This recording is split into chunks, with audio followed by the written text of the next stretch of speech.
Olá, quinto ano, tudo bem? Como é que foi o feriado de vocês aí? Tudo bem? Espero que tenha sido tudo tranquilo. Vamos para a nossa aula de hoje, é a nossa aula de Geografia. Está no capítulo 6 do livro de vocês e nós vamos falar sobre o sistema de transporte e navegação no Brasil. Vocês podem me acompanhar aí a partir da página 30 do livro de vocês, né? Conforme nós estudamos na última aula, na evolução da tecnologia, permitiu um avanço, o desenvolvimento de vários setores da economia, principalmente da indústria. Assim, essa tecnologia também foi incorporada aos meios de transporte e comunicação. E nesta aula nós vamos estudar sobre o sistema de transporte e comunicação no Brasil. Então vocês já podem aí abrir o livro de vocês a partir da página 30, que a leitura é grande, mas eu coloquei umas imagens aí para vocês ir me acompanhando, ok? Vamos lá, vamos falar agora sobre as transformações nos meios de transporte e comunicação. Olha bem como era o transporte lá no início do século XVIII e o século XIX. Quando vamos para a nossa escola, nós nos deslocamos até ela indo a pé, de carro ou moto, ou ainda pegando ônibus ou metrô. Isso para quem mora bem longe da escola. De algum modo, precisamos vencer a distância e chegar ao nosso destino. Assim como nos dias de hoje, os meios de comunicação estão conosco mais do que nunca, através de diferentes meios como o celular, a internet, a televisão, o rádio. Tanto os meios de transporte quanto os meios de comunicação sofreram transformações ao longo da história. Tomemos como exemplo a relação da antiga capital do Brasil, o Rio de Janeiro, com a cidade mineira de Juiz de Fora. Nos séculos XVIII e XIX, toda a comunicação e transporte entre elas eram feitos por tração animal, como nessa imagem que a gente está vendo aqui, ó. Olha bem. Até hoje existe carroça, né, gente? Através do cavalo ou burro. A comunicação também era feita desta forma, de modo material, com cartas e ofícios, ou pessoal, comunicação direta. Eu ir até a casa da pessoa e dar um recado para a pessoa, tá? Uma viagem dessas poderia levar até 15 dias, dependendo das condições do trajeto. Isso, pois, só poderia ser feito durante o dia. Necessitava-se de uma estrada seca e ainda de tempo de descanso para o animal. Hoje, esse trajeto pode ser realizado em uma média de 2 horas de carro. E se usarmos um avião, esse tempo se reduz para 22 minutos. Percebemos como a tecnologia nos permite deslocar e circular pelo espaço geográfico com maior facilidade e velocidade. Permite transportar pessoas, mercadorias e informações em grandes volumes e pouco tempo, instantaneamente, inclusive quando se trata de comunicação.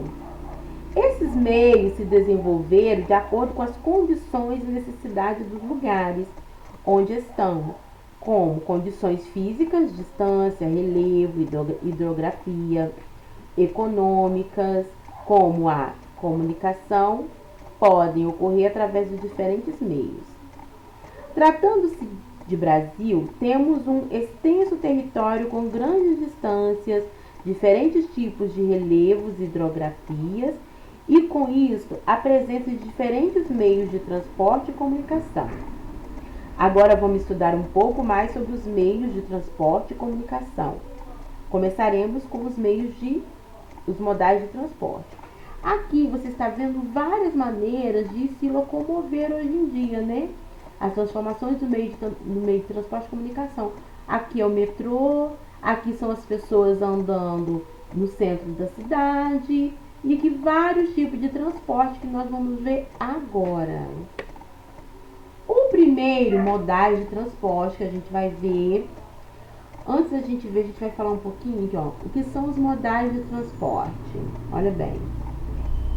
Chamamos de modais de transporte as diferentes formas e modos que eles acontecem. Ele pode acontecer de maneira diferente, como temos o transporte rodoviário, o ferroviário, aquaviário e aeroviário. Precisamos então pensar qual modelo de transporte mais adequado para quem será transportado e para a distância percorrida. E que em determinados momentos esse transporte pode se articular uns aos outros.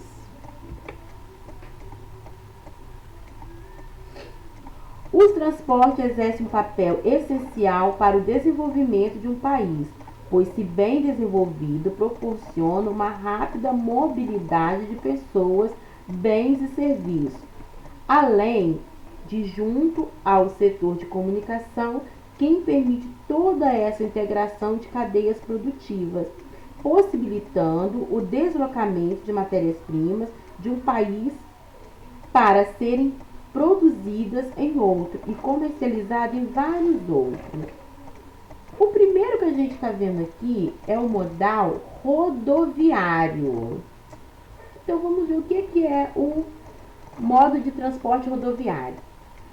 Basicamente, consiste na modalidade de transporte terrestre feita por carros, motos, caminhões, carretas, automóveis no geral. Atualmente, ele é o mais utilizado no Brasil, tanto para transporte de pessoas quanto de mercadorias. Ele é responsável por cerca de 75% da distribuição de matérias-primas, insumos e produtos industrializados no país inteiro.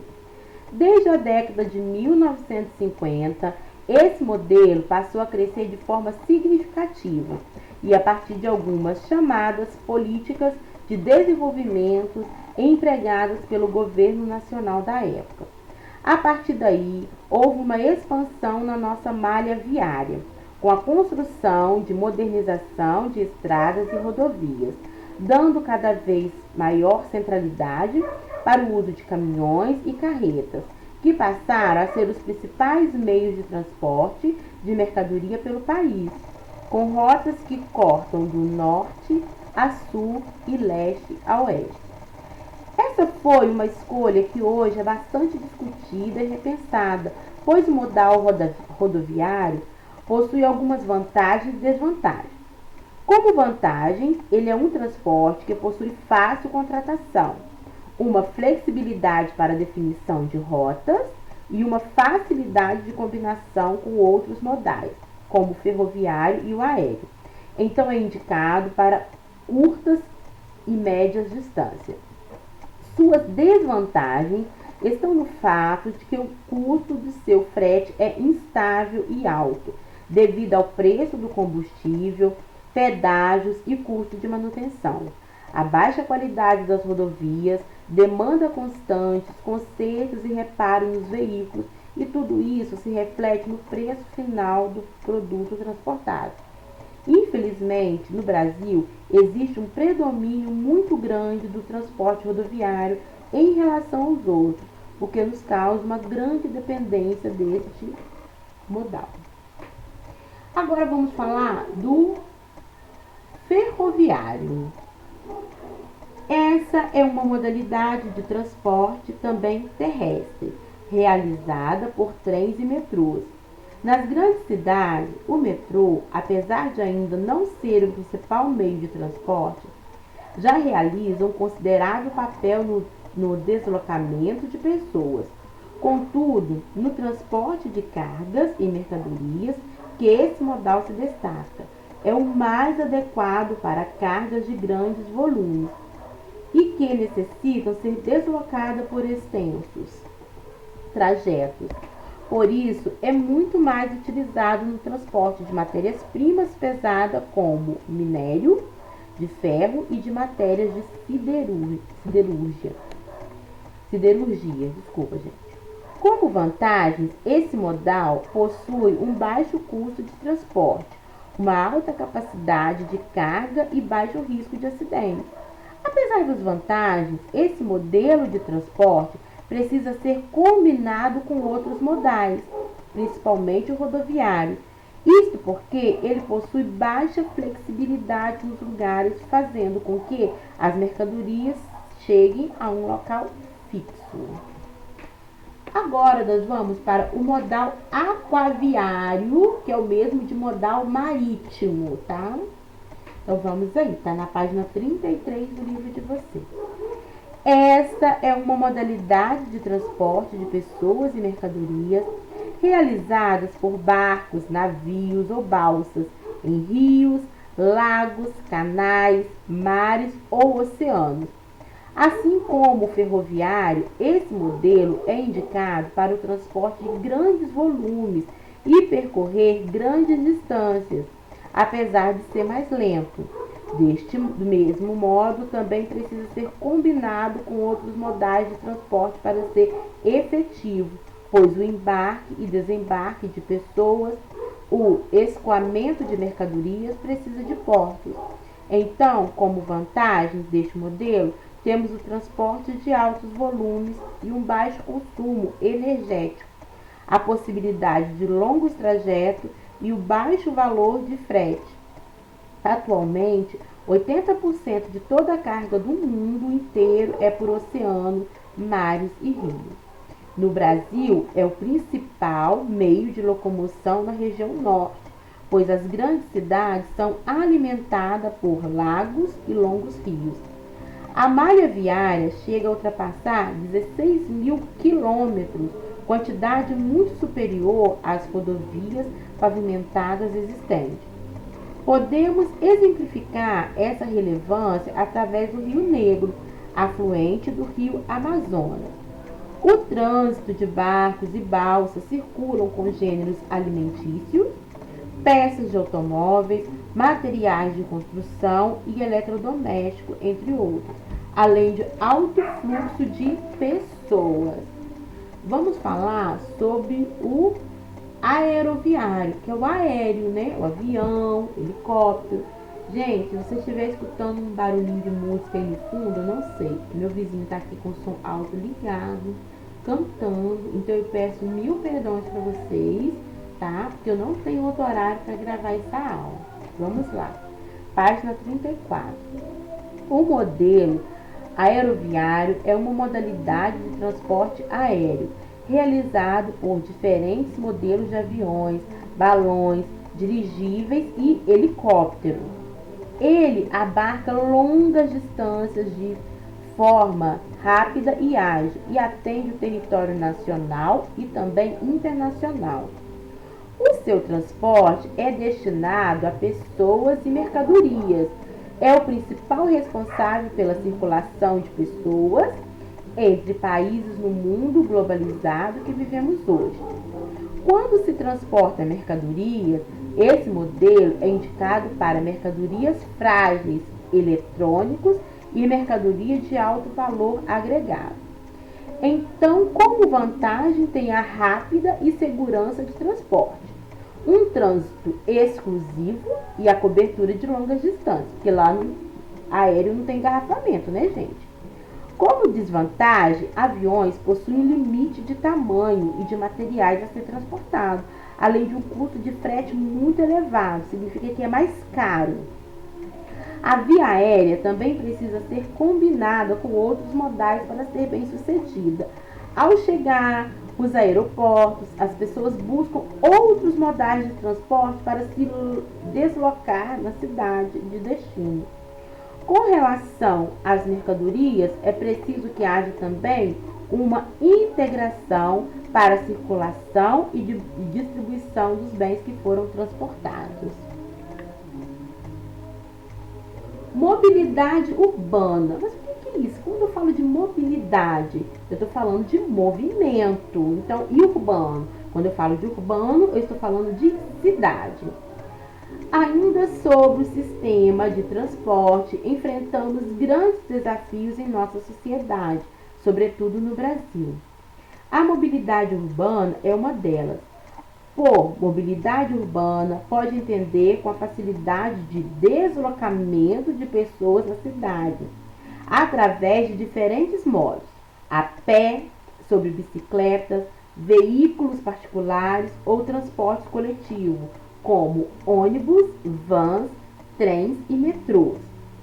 Com o aumento de fluxo de pessoas, bens e mercadorias cada vez mais intensificado nos grandes centros urbanos, como na cidade do Rio de Janeiro e São Paulo, há um aumento na dificuldade de circulação e deslocamento.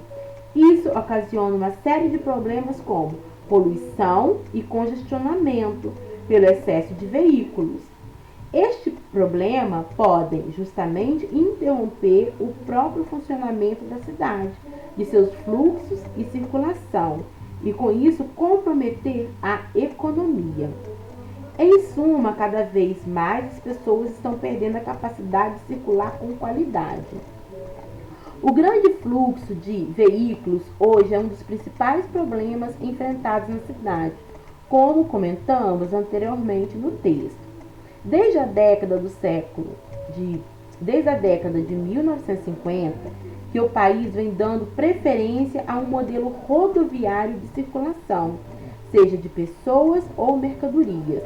Em consequência, isso gerou uma produção em massa de carros pela indústria automobilística e um consumo em massa por parte do cidadão.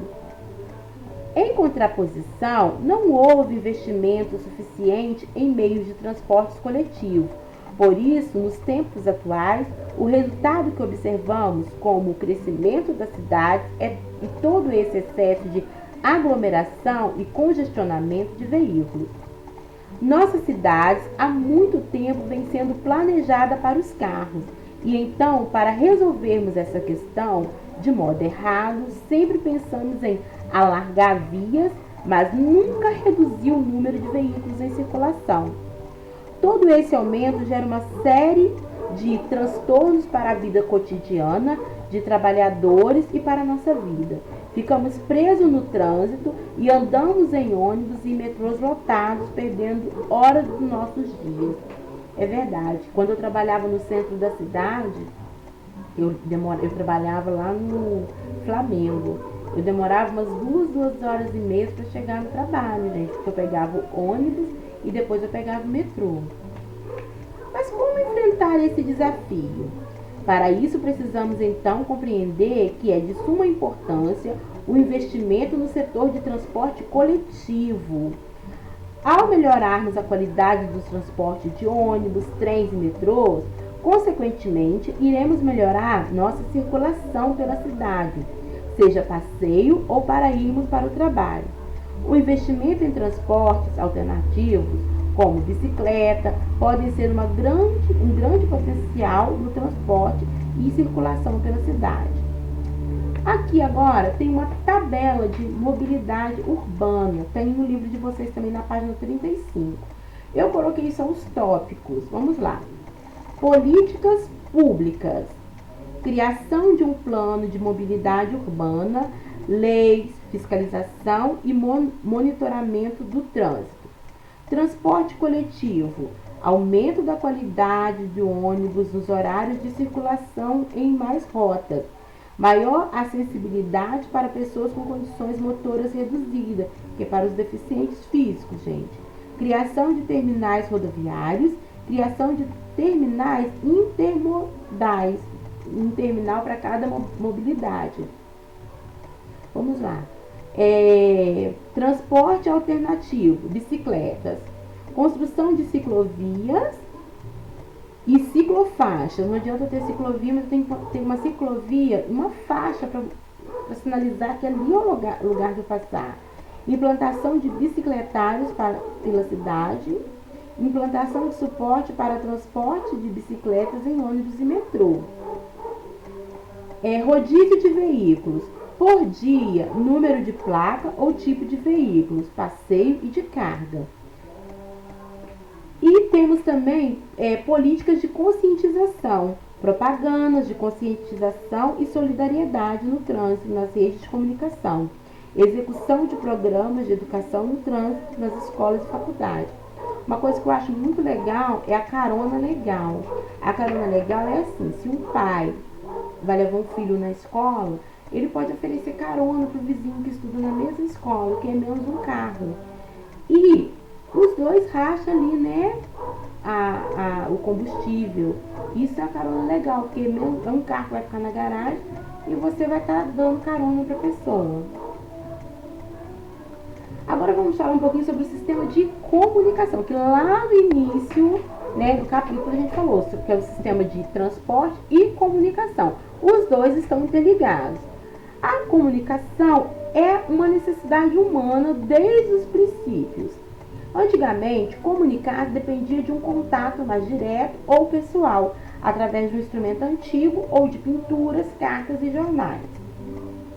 Assim como os transportes, o sistema de comunicação no mundo atual é essencial para o desenvolvimento social. Ele é responsável pela circulação de dados, informações e pela integração entre diversos lugares do globo terrestre. A comunicação permite a articulação dos setores econômicos, garantindo seu funcionamento como uma cadeia produtiva para que o setor extrativo, a indústria e o mercado consumidor se interconectem. Quando falamos de tecnologia de informação, não dizemos somente dos aparelhos e equipamentos de utilidade para receber essas informações. Para que os fluxos ocorram, precisamos de infraestrutura.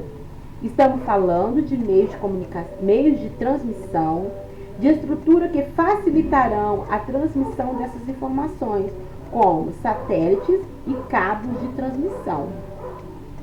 Basicamente, entre as diversas formas de comunicação, temos dois tipos: as individuais, que promovem o contato interpessoal entre pessoas, como exemplo, cartas, telefones, internet; comunicação de massa, e que promove a comunicação entre uma grande quantidade de pessoas, uma comunicação em massa, como jornais impressos, rádio, TV e internet.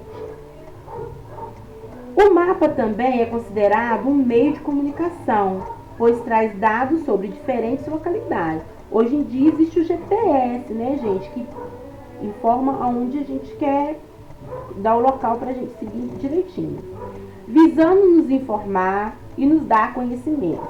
Nesse processo, vários são os equipamentos e instrumentos que estão envolvidos na distribuição, como redes, torres, cabos, satélites, receptores e computadores. De mesmo modo, temos ainda equipamentos que nos permitem receber essa comunicação, como celulares, tablets, smartphones, rádio, TV e entre outros. Então, existem várias formas de comunicação hoje em dia, né? Bem diferente de antigamente. Vamos lá. Comunicação no Brasil. Presta atenção, gente. No livro de vocês aí, tem 3 mapas, tá? Na página 37. O mapa da internet, mostrando as pessoas que têm acesso à internet no Brasil. O mapa de TV com sinal digital, mostrando as pessoas que têm sinal digital no Brasil. E o mapa de telefonia fixo, que é telefone fixo, residencial, mostrando também. Eu não consegui essas imagens. Eu coloquei essas imagens aí só para ser atrativo para vocês, tá? Mas segue as imagens do livro de vocês, que está atualizada. Essas que eu coloquei aqui no slide de 2011, do livro de vocês está atualizado. No Brasil, por ser um país em desenvolvimento, as tecnologias foram chegar somente na segunda metade do século XX, depois que já se estabeleceram em países desenvolvidos, como os Estados Unidos e Japão. Em nosso país, computadores, internet e celulares chegaram somente nos anos de 1980, mas foram restritos em determinadas classes sociais, pois esses equipamentos eram caros. O acesso à internet era restrito. Outro fator foi a falta de indústria da alta tecnologia e os suportes, como as redes de transmissão em nosso território nacional. Com isso, essa tecnologia precisava ser importada. Somente nos anos de 2000 conseguimos estabelecer um acesso a essas redes. Atualmente no Brasil, uma visão geral Somente 3,3% da população não possui acesso à TV. 3 em cada 4 domicílios têm ao menos uma forma de acesso à internet, seja pelo celular ou computador. Aí abaixo está mostrando para vocês o que eu falei lá no início, tá? O mapa atualizado, viu, gente? Outras formas de comunicação: língua brasileira de sinais e o sistema de Braille. Vamos lá. Língua brasileira de sinais, que é essa daqui, ó, tá? Que é muito legal. Eu sei algumas coisinhas, faz muito tempo que eu não faço. Consiste em um idioma utilizado por pessoas deficientes auditivas. É uma das formas mais avançadas de comunicação não verbal e permite uma maior acessibilidade para quem necessita. Hoje já temos aulas, palestras e até programas de TV com essa linguagem disponível. Sistema em Braille, também que é muito legal. Consiste em um sistema tátil de escrita para deficientes visual, com as mãos, com o tato. Tradicionalmente é uma escrita em relevo. Esse sistema permite hoje o acesso de pessoas deficientes visuais a diversos tipos de texto. Nosso país foi um dos primeiros na América Latina a conhecer o sistema, desde 1854.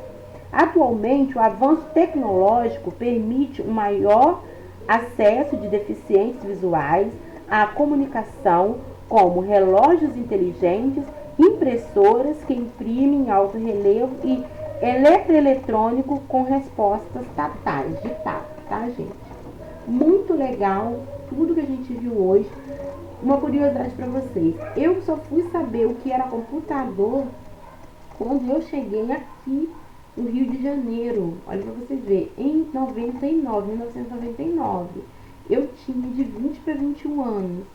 E meu primeiro celular também foi aqui, que era um grandão, ele é pesado, a gente levava na bolsa, o trabalho era muito pesado. Então, eu não sabia, eu trabalhava numa casa lá em Minas, na casa de um doutor, que tinha, eu ouvia, né, aquele computador ainda, aquele branco, que tinha aquele tubo atrás, e eu falava assim, meu Deus, o que é isso? Uma televisão tão diferente. E eu não tinha acesso, gente. Eu estava acabando de me formar como professora, tinha acabado de me formar como professora em 98 e não sabia, só fui descobrir quando eu cheguei aqui no Rio de Janeiro, tá? Então nem todo mundo tem acesso à internet, não. Vamos agora para as atividades da página 38, 39 e 40. Já já eu volto com vocês para nossa correção. Um beijo, quinto ano!